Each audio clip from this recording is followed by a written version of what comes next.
பயங்கர நிலச்சரிவால் வாகன போக்குவரத்து தடைப்பட்டிருப்பதாக, பாதிக்கப்பட்டிருப்பதாக செய்தி கிடைத்திருக்கின்றது.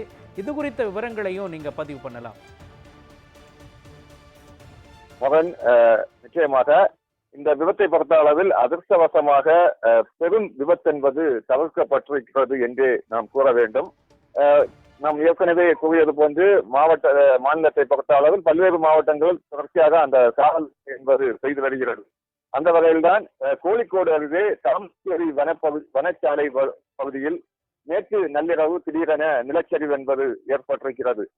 தொடர்ச்சியாக முன்னதாக அந்த பகுதி வழியாக ஒரு KSRTC பேருந்து, குறிப்பாக கேரள அரசு பேருந்து என்பது கோழிக்கோட்டிலிருந்து மானந்தவாடிக்கு 45 பயணிகளுடன் வந்து கொண்டிருந்தன. அந்த பேருந்து அந்த நிலச்சரிவு ஏற்படுவதற்கு முன் அந்த பகுதியில் வந்து கொண்டிருந்த நிலையில் எதிர் திசையில் காரில் வந்த ஒரு பெண்மணி அந்த பகுதியில் செல்லக்கூடாது, அங்கு நிலச்சரிவு ஏற்பட்டுக் கொண்டிருக்கிறது என எச்சரிக்கை விடுத்ததை தொடர்ந்து ஓட்டுநர் சாமர்த்தியமாக அந்த இடத்தில் பேருந்து என்பது நிறுத்தப்பட்டதால் மிகப்பெரிய ஒரு விபத்து என்பது தவிர்க்கப்பட்டன. ஆனால் போக்குவரத்து என்பது மிகப்பெரிய அளவில் பாதிக்கப்பட்டிருக்கிறது. நேற்று நள்ளிரவு முதல் தற்பொழுது வரையிலும் அந்த கற்களும் சரிதான், அதே போன்று மண் குவியலையும் அகற்றும் பணி என்பது நடைபெற்றுக் கொண்டிருக்கிறது.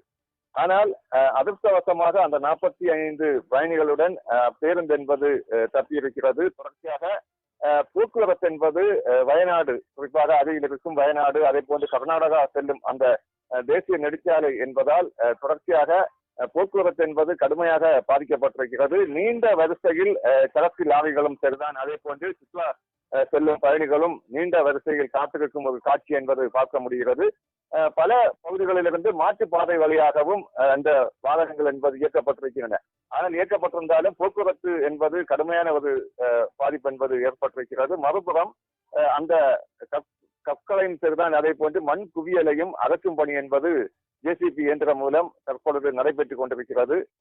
காலை முதல் இந்த பணி என்பது துவங்கப்பட்டிருக்கிறது. நேற்று நள்ளிரவு என்பது மிகப்பெரிய அளவில் நிலச்சரிவு என்பது ஏற்பட்டிருக்கிறது.